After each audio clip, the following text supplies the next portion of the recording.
بسم اللہ الرحمن الرحیم۔ الصلاۃ والسلام علیک یا رسول اللہ وعلی آلک و صحابک یا حبیب اللہ۔ اللہم صلی علی محمد وعلی آل محمد وبارک وسلم۔ صلی اللہ علیک یا محمد نور من نور اللہ۔ اللہم صلی علی محمد۔ ماہ محرم قریب ہے۔ اس کے اندر جتنے بھی اوراد، ذکر و اذکار، وظائف، نوافل پڑھے جاتے ہیں وہ ہر بندے کی اپنی ہمت و طاقت اور قدرت پر ڈیپینڈ کرتا ہے۔ کوئی روزہ رکھتا ہے، کوئی نوافل پڑھتا ہے، کوئی صدقہ اور خیرات کرتا ہے۔ یہ ساری چیزیں اپنی جگہ مسلم، اس کا اجر و ثواب اللہ تبارک و تعالیٰ کی ذات پر ہے کہ وہ جتنا چاہے، جسے چاہے، جس وقت چاہے عطا کرتا ہے۔ اور اس میں بعض ایسے وظائف، بعض ایسے عملیات، بعض ایسی نمازیں، نوافل ہیں کہ جو 2 رکعت 4 رکعت اپنی ہمت کے مطابق اس سے زیادہ پڑھتا ہے تو اللہ تبارک و تعالیٰ 50,000 سال کے اگلے پچھلے سارے گناہوں کو معاف کر دیتا ہے، 50 برس کے بھی معاف کرتا ہے۔ یعنی مختلف روایات ہیں، مختلف حکایات ہیں۔ جب معاملہ اس کے سامنے پیش ہوگا تو پھر سب کو یقین ہوگا۔ ایک ایسا عمل ہوتا ہے جو انسان کا آزمودہ ہوتا ہے، مجرب المجرب ہوتا ہے، جو برس ہا برس، سینہ بہ سینہ، روایت بہ روایت چلا آتا ہے اور انسان اس کو اپنا کر اپنی زندگی کو خوشحالی سے آراستہ و پراستہ کرتا ہے۔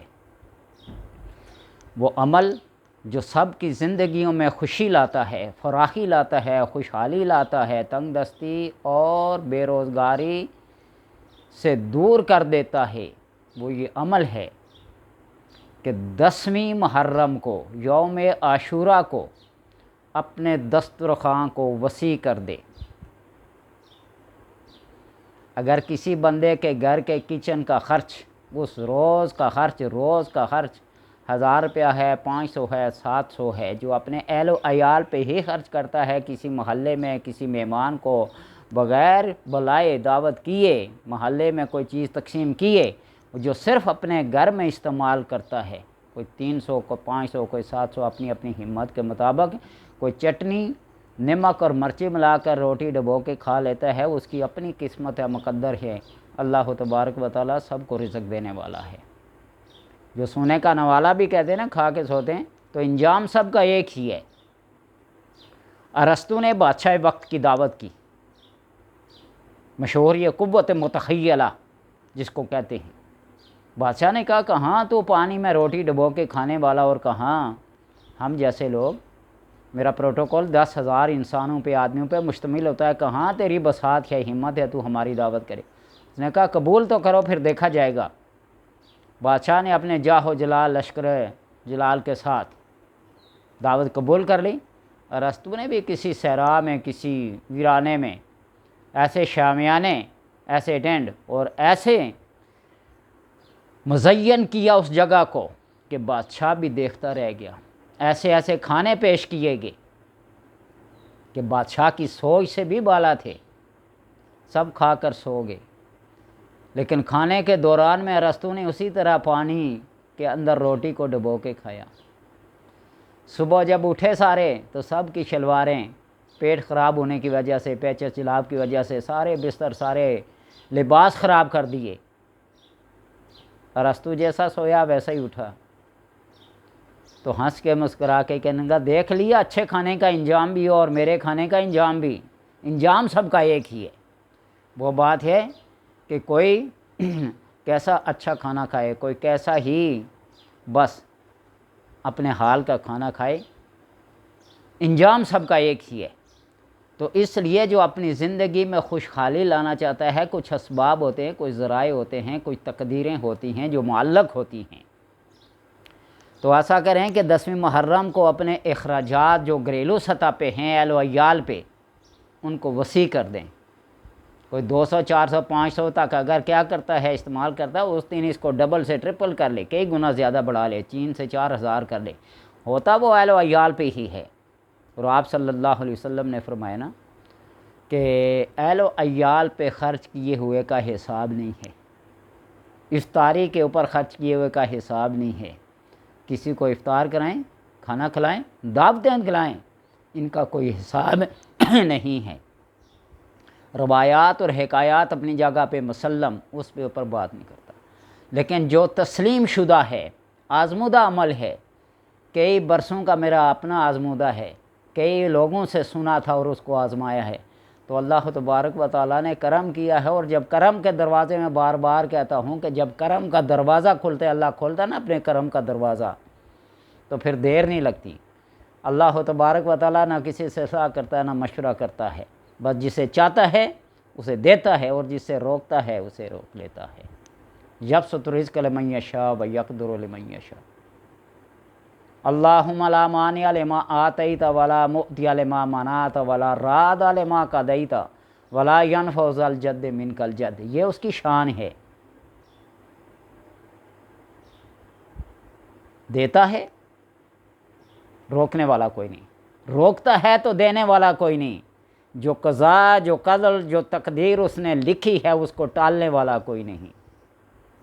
تو اس لیے 10ویں محرم کو اپنے اخراجات گھریلو سطح پہ، اہل و عیال پہ ایک دفعہ وسیع کر کے دیکھیے، انشاءاللہ تبارک و تعالی سال بھر کی تنگ دستی، رزق کی تنگی، بے روزگاری دور ہو کر خوشحالی آ جائے گی۔ آزمودہ عمل ہے، کر کے دیکھیے، نہ یقین آئے تو 1 سال میں کر کے دیکھ لیجئے، ایک دفعہ کر کے دیکھ لیجئے، زندگی میں گلہ اور شکوہ تنگ دستی سے، بے روزگاری سے دور ہو جائے گا۔ اللہ تبارک و تعالیٰ اپنے خزانہ غیب سے کوئی ایسے اسباب پیدا کر دیتا نا، بندے کو کوئی پریشانی نہیں آتی۔ ٹاپک سے ہٹ جاتا ہوں۔ اکثر لوگ کہتے ہیں ٹاپک اور ہوتا ہے، باتیں کچھ اور ہوتی ہیں۔ میرا مطلب ہوتا ہے آپ کو سمجھانا، آپ تک یہ بات پہنچانا۔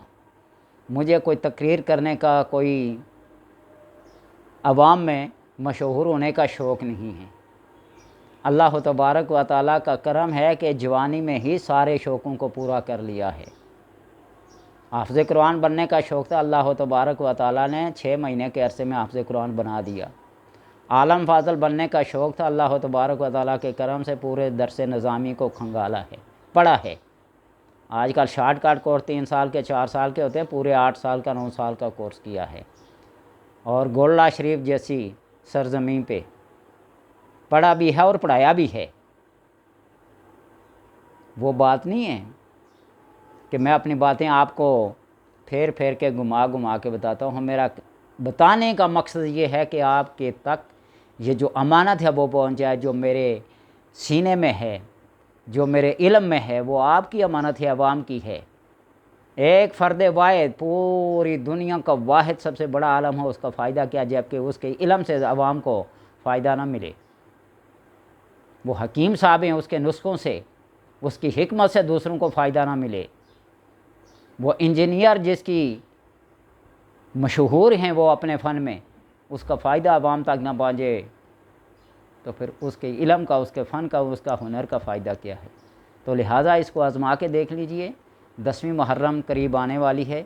یہ بات اس لیے پہلے بتلا رہا ہوں کہ میں ان لوگوں میں سے نہیں ہوں جو عید والے دن پہلی صف میں بیٹھے ہوئے لوگوں سے کہیں کہ غسل کر کے، سفید کپڑے پہن کے، مسواک کر کے، خوشبو لگا کے مسجد میں آنا سنت ہے، اور جو بندہ پہلی دفعہ یہ بات سن رہا ہے وہ مسجد کی پہلی صف سے اٹھ کر گھر تو نہیں جا سکتا دوبارہ۔